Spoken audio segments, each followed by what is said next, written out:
Board परीक्षा पूर्वाभ्यास प्रश्न पत्र 2023 के विज्ञान विषय का कक्षा 10वीं का सेट सी हम आज ऑब्जेक्टिव हल करने वाले हैं।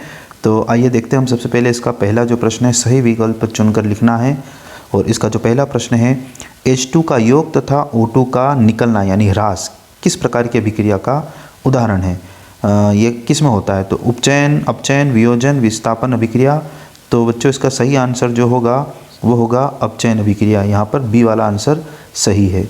नेक्स्ट क्वेश्चन इसका देखें हम। सोने और प्लेटिनम को गलाने वाले अम्ल का नाम क्या है? तो इसका सही उत्तर होगा यहाँ पर अम्लराज यानी एक्वारेजिया इसको कहेंगे हम। एक्वारेजिया इसका सही आंसर होगा। तीसरा नंबर का है निम्नलिखित में से कौन सी मिश्र धातु में पारद अवयव होता है? पारद मतलब पारा धातु अवयव के रूप में पाई जाती है। तो इसका सही आंसर होगा अमलगम। अमलगम में पारा धातु पाई जाती है। नेक्स्ट क्वेश्चन है चावल के पानी में कुछ बूंदे किसी विलयन के डालने पर विलयन का रंग नीला काला हो जाता है, लगभग बैंगनी जैसा। तो यहाँ पर हम आंसर लगाएंगे आयोडीन डालने पर ऐसा रंग बदल जाता है। पांचवा नंबर है गर्भाशय तथा भ्रूण के मध्य बनने वाली नली नुमा संरचना क्या कहलाती है? तो इसका सही आंसर होगा प्लेसेंटा कहलाती है, जो गर्भ में बनती है। नेक्स्ट क्वेश्चन वाहनों में पीछे का दृश्य देखने के लिए किस दर्पण का उपयोग किया जाता है?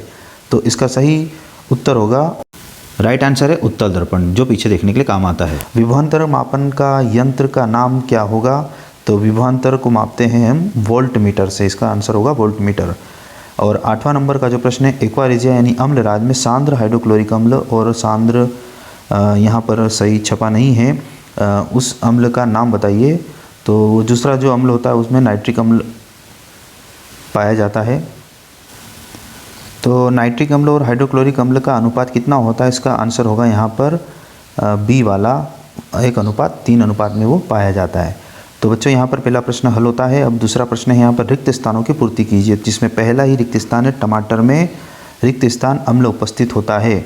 तो इसमें आप लिखेंगे ऑक्जेलिक अम्ल, ऑक्जेलिक एसिड या अम्ल उसमें पाया जाता है। दूसरा नंबर का है मानव नेत्र में प्रकाश एक पतली झिल्ली से होकर प्रवेश करता है जिसे कहते हैं। तो उसका सही आंसर होगा उसे कहते हैं हम कार्निया कहा जाता है जिसे। तीसरा है जो धातुएं कठोर सतह से टकराने पर आवाज़ उत्पन्न करती हैं उन्हें कहते हैं। तो उसे ध्वनिकता का गुण होता है। और अगला प्रश्न है अंडक का शीर्ष भाग क्या कहलाता है? तो बच्चों अंडक का जो शीर्ष भाग होता है उसे कहते हैं वर्तिकाग्र। ये वर्तिका को आप वर्तिकाग्र समझें। उसके बाद अगला जो प्रश्न है उसका पांचवा नंबर समतल दर्पण की फोकस दूरी कितनी होती है? तो समतल दर्पण की फोकस दूरी होती है अनंत होती है उसकी फोकस दूरी। नेक्स्ट क्वेश्चन है घरेलू विद्युत परिपथ में सभी उपकरण किस क्रम में संयोजित होते हैं? रिक्त स्थान में आपको लिखना है। तो घरेलू परिपथ में सभी समांतर क्रम में संयोजित होते हैं। नेक्स्ट है मनुष्य की कोशिका में गुणसूत्र कितने जोड़े में पाए जाते हैं? ये ध्यान रखने वाली बात है, जोड़ा पूछा गया है ना कि गुणसूत्रों की संख्या। तो आप इसका उत्तर लिखेंगे 23 जोड़े। अगर केवल गुणसूत्र होते तो ये होते 46 गुणसूत्र। अभी ये इसमें 23 जोड़े आपको लिखना होंगे। नेक्स्ट है हमारा सही जोड़ी बनाइए। कॉलम अ और ब यहाँ पर दिए गए हैं। तो कॉलम अ में हमें दिख रहा है बल्ब का यहाँ पर सही आंसर होगा नंबर 1 टंगस्टन धातु का बना होता है बल्ब। दूसरा है इंद्रधनुष के लिए आप लिखेंगे वर्ण विक्षेपण, ये वर्ण विक्षेपण होगा। लिटमस बनता है लाइकेन, जहाँ पे लीचेन इसको लिखा गया है। उसके बाद में स्पाइग्नोमेनोमीटर ये रक्तदाब मापन के काम आता है। उसके बाद में वृषण शुक्राणु उत्पादन करता है। और उत्तर लेंस का उत्तर यहाँ पे होगा बीच में से मोटा और किनारों पे से पतला। मेंडल ने आनुवंशिकता के नियम दिए थे। और थायरोक्सिन का संश्लेषण आयोडीन के द्वारा होता है। ये हमारी सही जोड़ी कंप्लीट होती है। उसके बाद में नेक्स्ट हमारा क्वेश्चन है एक वाक्य में उत्तर दीजिए। तो इलेक्ट्रॉन पर कितना आवेश होता है? यहाँ पर एक प्रश्न पूछा गया है।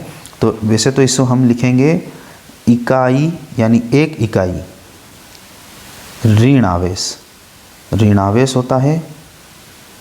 लेकिन इसे अगर हम आंकड़ों में लिखना चाहें तो वो होता है 1.60